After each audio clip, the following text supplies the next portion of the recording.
মৰমৰ ছাত্ৰ-ছাত্ৰীসকল ইতিমধ্যে তোমালোকক 2016 চনৰ 63 লৈকে মেথছখিনি মই কৰি দিছোঁ। আজি 64 পৰা মই আৰম্ভ কৰিবলৈ লৈছোঁ। তোমালোকে নাভাবিবা যে এইবিলাক পুৰণা অংকবিলাক কৰি কি দেখাই আছে, নহয়, এনেকুৱা ধৰণৰ অংকবিলাকে আহে। গতিকে পুৰণা হওক নতুন হওক তোমালোকে সববিলাক ধৰণৰ অংক তোমালোকৰ জানি থোৱাটো বহুত দৰকাৰ। তেহে তোমালোকে পৰীক্ষাত হলত বহি সিমান চিন্তা নকৰাকৈ ডাইৰেক্ট তোমালোকে একশ্যনত লাগিব পাৰা। সেইকাৰণে এইবিলাক অংক তোমালোকক দিয়া হৈছে, তোমালোকে ফলো আপ কৰিবা। আমি আৰম্ভ কৰিছোঁ কুৱেশ্যন নম্বৰ 64।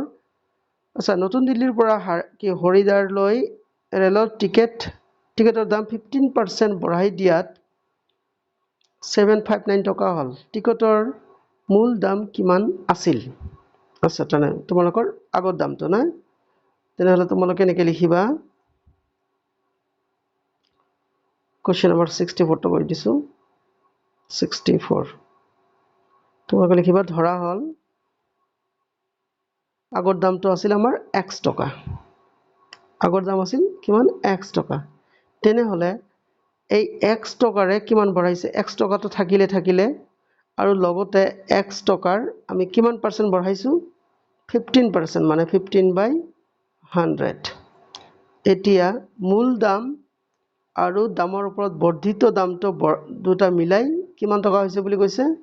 759 এনেকুৱা তোমালোকে লিখিলা।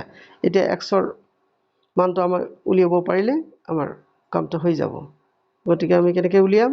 ইফালে চোৱা, ইমপ্লাছ লিখিলা x প্লাছ 15%। আচ্ছা, তোমালোকৰ সহজ কৰিবৰ কাৰণে মই এইটো কাটাকাটি নকৰোঁ। এইটো তোমালোকৰ হ'ব 15x/100 equal to 759. It implies তোমালোকে লসাগু উলিয়াবা। লসাগু উলিয়ালে 100 হ'ব। ইয়াত হ'ব তোমালোকৰ 100x। ইয়াত কটাকটি কৰিব পৰা যায়, কিন্তু দৰকাৰ নাই, সহজ হ'ব 100 দি হৰণ কৰাত। সেইকাৰণে মই 100 ৰাখিছোঁ। ইয়াত 15 থাকিল, 15x থাকিল, ইকুৱেল টু 759। তাৰপিছত এতিয়া তোমালোকে ইমপ্লাইজ দিলা। ওপৰত তোমালোকৰ কিমান থাকিল? ইফালে থাকিল 100 আৰু 115। তাৰমানে কি হ'ল তোমালোকৰ? এইটো দাগ দিয়া আমাৰ দৰকাৰ নাই, ৰ'বা। এইটো আমাৰ হ'ল 115x, আৰু ইয়াত 100টো ইয়াত হৰণ হৈ আছে, ইফালে গৈ পূৰণ হ'ব। গতিকে 759 পূৰণ কৰিলে দুটা 0। বাছ, এতিয়া তোমালোকে কাম আৰম্ভ কৰি দিয়া কটাকাটিৰ। কেনেকৈ কৰিম আমি? ইফালে আমি তোমালোকে লক্ষ্য কৰা। ফাৰ্ষ্ট অফ অল 5 দি আমি কাটো। 5 দুগুণ 10, 5 3 গুণ 15 গ'ল। তেনেহ'লে 5 1 গুণ 5, 2 বাকী থাকিল 25, 5 5 গুণ 25। তাৰপিছত ইয়াত থাকিল 9, 5 1 গুণ 5 থাকিল 4 40, 5 8 গুণ 40। তাৰপিছত থাকিল তোমালোকৰ 0 থাকিল নহয়। এতিয়া তোমালোকে লিখিবা x ইকুৱেল টু xৰ মান 15180 ফল'ড বাই 23। 23টো ইফালে আহি ডিনমিনেটৰ হৈ গ'ল। এইবাৰ তোমালোকে 6 দি, আচ্ছা, মই বেলেগকৈ তোমালোকক কৰাই দেখাইছোঁ, কটাকাটিটো মানে হৰণ কৰি দেখাইছোঁ। কি আছিলে তোমালোকৰ? 15180 23 দি আমি হৰণ কৰিম। 23 তোমালোকে 3টা ডিজিট ল'লা, 151 হ'ল। গতিকে আমি 6 বাৰ দিলে 7 বাৰ যদি দিওঁ বেছি হৈ যাব। 6 বাৰ দিয়া, 6 3 গুণ 18, 8 7 1, 6 2 গুণ 12 আৰু 13, 138 ফলোয়িং। এইবাৰ তোমালোকে বিয়োগ কৰিবা। ইয়াত 11 পৰা 3 8 গ'লে 3, ইয়াত থাকিল 4 1 13। এবাৰ 8টো নমাই আনিলা। এবাৰ 6 বাৰ মান দিয়া, 6 3 গুণ 18, 6 2 গুণ 12, 13 মিলি গ'ল নহয়। ইয়াত 0 লগাই দিলা। তেনেহ'লে আমাৰ xৰ মান কিমান ওলাল? 660। এতিয়া এই অপশ্যনটো ইয়াত আছে নাই চোৱা যাওক। আমাৰ নিশ্চয় আছে। 1 নম্বৰ অপশ্যনটোৱে আমাৰ ৰাইট অপশ্যন হৈ গ'ল। এতিয়া নেক্সট কোৱেশ্চন লৈ আমি গৈছো কোৱেশ্চন নাম্বাৰ 85 কোৱেশ্চন নাম্বাৰ 85 ত কি দিছে ৰবা এইখিনিটো হৈ গ'ল এইখিনি মুছি দিছো ৰবা মানে জেংগ পেংগ দেখা যায় ফাইন এতিয়া আহিলে আমি 85 ত কি দিছে বাৰু এটা পিগি বেংকত 5 টকীয়া মূল্যৰ সংখ্যা 10 টকীয়া মুদ্ৰা 5 টকীয়া মুদ্ৰাৰ সংখ্যা 10 টকীয়া মুদ্ৰাৰ সংখ্যাৰ 5 গুণ আছিল যদি বেংকত সৰ্বমুঠ 120টা মুদ্ৰা আছে তেনেহলে পিগি বেংকত থকা মুদ্ৰাৰ মূল্য কিমান হ'ব লাগিব আচ্ছা তেনেহলে আমাৰ মূল্য মানে কিমান টকা আছিল হেতু আমাক উলিয়াব লাগে 5 টকীয়া মুদ্ৰা সংখ্যা 10 টকীয়া মুদ্ৰাৰ সংখ্যাৰ 5 গুণ আছিল তেনেহলে আমি ধৰি লম বাৰু ৰবা মই এখানে মুছি দিছো হে আগৰ দৰে কোৱেশ্চন নম্বৰ 85 কৰি আছো তাৰ মানে ধৰা হল আমাৰ 10 টকীয়া মূল্য এক্সট্ৰা আছিল তেনেহলে 5 টকীয়া মুদ্ৰা সংখ্যা 10 টকীয়া মুদ্ৰাৰ সংখ্যাৰ 5 গুণ আছিল তেনেহলে আমাৰ 5 টকীয়া মুদ্ৰাৰ সংখ্যা হ'ব 5x গল আকৌবাৰ 5 টকীয়া মুদ্ৰাৰ সংখ্যা 10 টকীয়া মুদ্ৰাৰ সংখ্যাৰ 5 গুণ আছিল সেই কাৰণে এটো হৈ গল এতিয়া মুদ্ৰা কিমানটা আছে 120টা তেনেহলে তোমালোকে লিখিবা according to question আমাৰ 5 টকীয়া মুদ্ৰা ইমানটা যোগ 10 টকীয়া মুদ্ৰা এক্সট্ৰা মুঠতে হৈ গল আমাৰ 120টা implies 6x equal to কিমান হ'ব 120 এবাৰ কাটাকাটি কৰিবা 6 কাটিলা ইয়াত 6 দুগুণ শূন্য আছে শূন্য লগাই দিলা তেনেহলে আমাৰ গৰবা তলতো আছে মুছি দিছো তেনেহলে আমাৰ x ৰ মান কিমান ওলাল আমাৰ x ৰ মান ওলালে 20টা অৰ্থাৎ আমাৰ 10 টকীয়া নোট কেইটা আছিল মুদ্ৰা আছিল 20টা তেনেহলে 5 টকীয়া মুদ্ৰা কিমানটা আছিল 20ক তোমালোকে 5 দি পূৰণ কৰা 100টা তেনেহলে 5 টকীয়া মুদ্ৰা আছিল 100টা 10 টকীয়া মুদ্ৰা আছিল 20টা তেনেহলে মুঠ টকা কিমান হ'ব এনেকৈ লিখিবা তোমালোকে 5 into 100 5 টকীয়া মুদ্ৰা প্লাস 10 টকীয়া মুদ্ৰা আছিল আমাৰ 20টা into 20 এতিয়া ইয়াত ক্যালকুলেট কৰা ইয়াত হ'ব 500 আৰু ইয়াত হ'ব 200 500 আৰু 200 মিলাই 700 তেনেহলে 700 টকা আছিল কোৱেশ্চন নম্বৰ 85 ৰ অপচন নম্বৰ 4 টো চাইছে তোমালোকে 700 টকা আছে নেক্সট কোৱেশ্চন ইয়াতে গ্ৰাফ দিছে তোমালোকৰ 150 জন ব্যক্তিৰ এটা দলৰ পৰ্যবেক্ষণ কৰতে পোৱা তেওঁলোকৰ প্ৰিয় ফলৰ বিষয়ে দণ্ডচিত্ৰ দিয়া ধৰণে পোৱা গল আচ্ছা মই এটা অলপ এনলাৰ্জ কৰি লৈছো ৰবা তেহে তোমালোকৰ সুবিধা হ'ব এটা আছিল তোমালোকৰ দণ্ডচিত্ৰ আপেল কমলা তাৰপিছত কল তৰমুজ আৰু কি আছিল এটো ডালিম আঙ্গুৰ এনেকা ভাল পোৱা মানুহ আটাইতকৈ প্ৰিয় ফল কোনটো হ'ব আটাইতকৈ প্ৰিয় ফল হ'ব আমাৰ এইটো এই সবতকৈ ডাঙৰ এইটো গতিকে সবতকৈ ডাঙৰ তলত কি লিখা আছে আপেল আটাইতকৈ প্ৰিয় ফল কোনটো হ'ব তেন্তে আপেল হ'ব এইটো ৰাইট আনসাৰ আচ্ছা এতিয়া নেক্সটত আমি গৈছো নেক্সট কোৱেশ্চনটো কি আছে বাৰু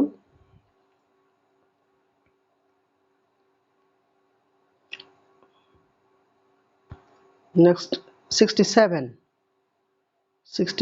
to ৰবা মই মুছি দিছো এইবিলাক 67 ত আছে তোমালোকৰ নিম্নলিখিত গোটসমূহৰ কোনটো মান অনুসৰি কি ক্ৰম হ্ৰাস্যমান ৰূপত লিখা হৈছে ক্ৰম হ্ৰাস্যমান মানে কি তোমালোকে অধক্ৰম সিম্পলি তোমালোকে অধক্ৰম বুলি লিখি জানিলে হৈ গল আচ্ছা অধক্ৰমত কোনটো আছে আমি ইয়াৰ পৰা চাইয়ে কৰিম, ইয়াত আমাৰ অংক কৰিবলগীয়া নহয়। অৰ্ধক্ৰম যদি যিহেতু গৈছে চাইছা তোমালোকে, এইটো 5 টকা হিচাপে লোৱা। ইয়াত 5 টকা, ইয়াত 50 পইচা, ইয়াত 5 পইচা, ইয়াত একদম তাৰমানে কি 1000 ভাগৰ 5 টকা। গতিকে তোমালোকৰ অপশ্যন কোনটো হ'ব? অপশ্যন 1টোৱে ৰাইট হ'ব। কি ক্ৰম হ্ৰাস্যমান আছে নহয়, তাৰমানে অধক্ৰম 1 নম্বৰে হ'ব এইটো। নেক্সট কুৱেশ্যন, ইয়াতো তোমালোকৰ পিক্সোগ্ৰাফ দিয়া আছে 68 ৰ'বা, অলপ মই বহল কৰি লৈছোঁ, ডাঙৰ কৰি লৈছোঁ। কুৱেশ্যনত কি কৈছে তোমালোকৰ, তলৰ চিত্ৰই বাতৰি কাকতৰ সংখ্যা বুজাইছে যাক এজন বিক্ৰেতাই সপ্তাহৰ প্ৰথম 4টা দিনত বেচিলে। আছে দেওবাৰে বেচিছে ইমানটা, সোমবাৰে ইমানটা। আচ্ছা, এতিয়া কুৱেশ্যনটো হ'ল কি, ইয়াত এটা চিত্ৰই এটা ত্ৰিভুজে কিমান বুজাইছে?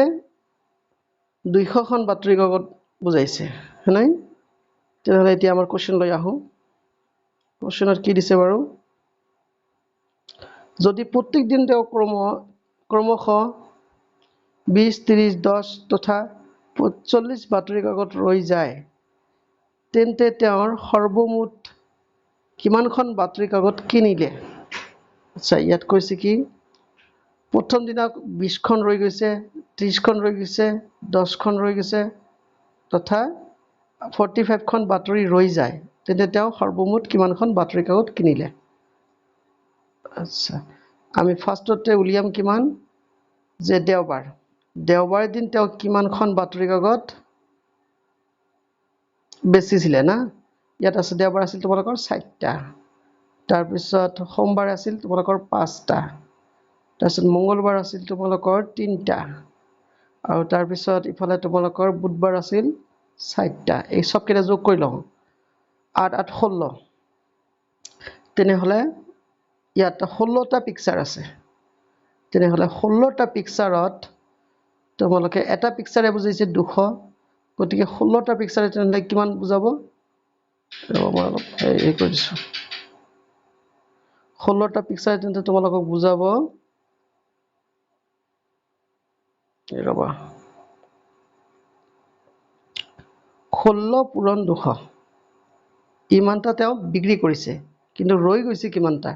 ৰৈ গৈছে ইফালে তোমালোকে চাইছা, ইয়াত 20টা, ইয়াত 30টা, ইয়াত 10টা, গতিকে কেইটা হ'ল?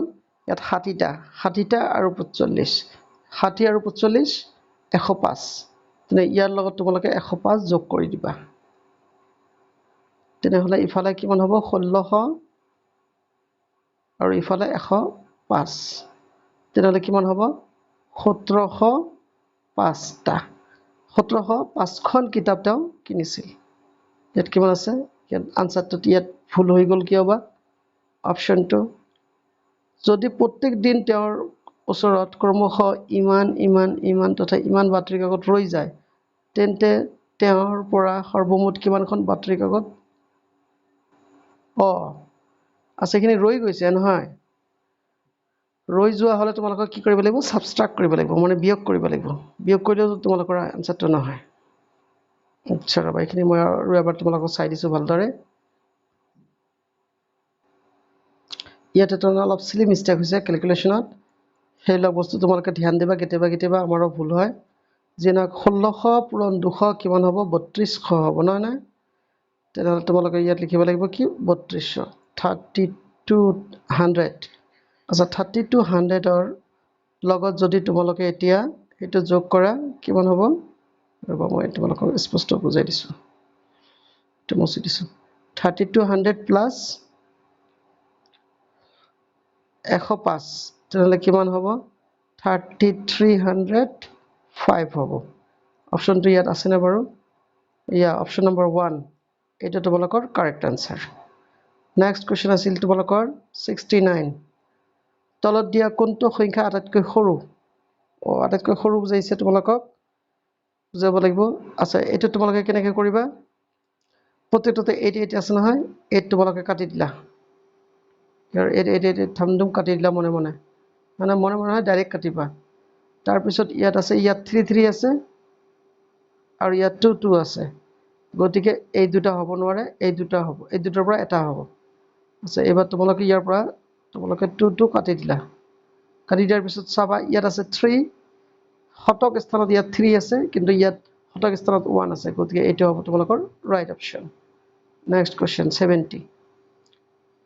72 কি আছিলে তলত দিয়া কোৱেশ্চন মাৰ্ক স্থানত কোনটো সংখ্যা হ'ব সংখ্যাটো আমাক উলিয়াব লাগে ৰবা এটা মই অলপ ডাঙৰ কৰি লৈছো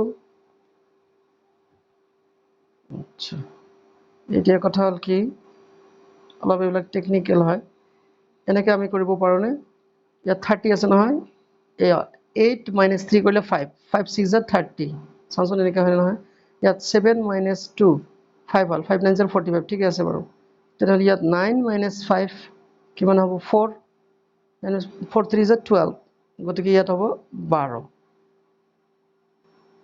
12 হ'ব 12 অপশ্যন আছে না আছে নেক্সট কোৱেশ্চনটো লৈ যাবলৈ বিচাৰিছো 71 71ত কি দিছে তোমালোকৰ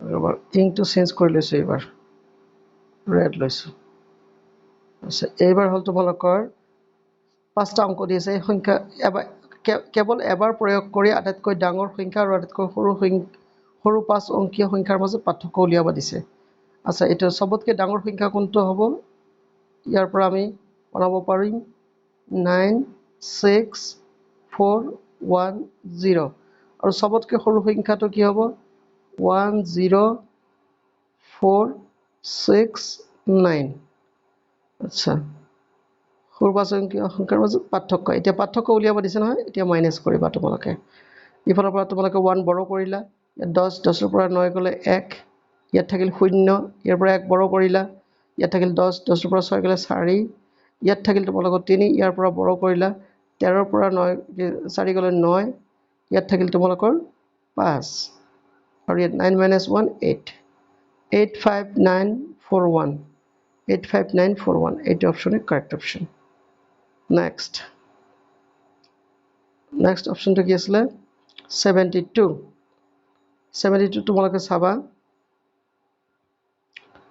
আচ্ছা থাক এইবিলাক আৰু পিছৰ ভিডিঅ'ত তোমালোকক এইবিলাক দিয়া হ'ব নহ'লে ভিডিঅ'টো বেছি দীঘলীয়া হৈ যায় গতিকে আমি 71 লৈকে কৰিলোঁ পিছৰ ভিডিঅ'ত তোমালোকৰ বাকী অংকবিলাক মই সলভ কৰি দি দিম বাৰু তোমালোকে চাবা লাইক কমেণ্ট শ্বেয়াৰ কৰিবা আৰু চেনেলটো ছাবস্ক্ৰাইব কৰিবলৈ নাপাহৰিবা চোৱাৰ কাৰণে ধন্যবাদ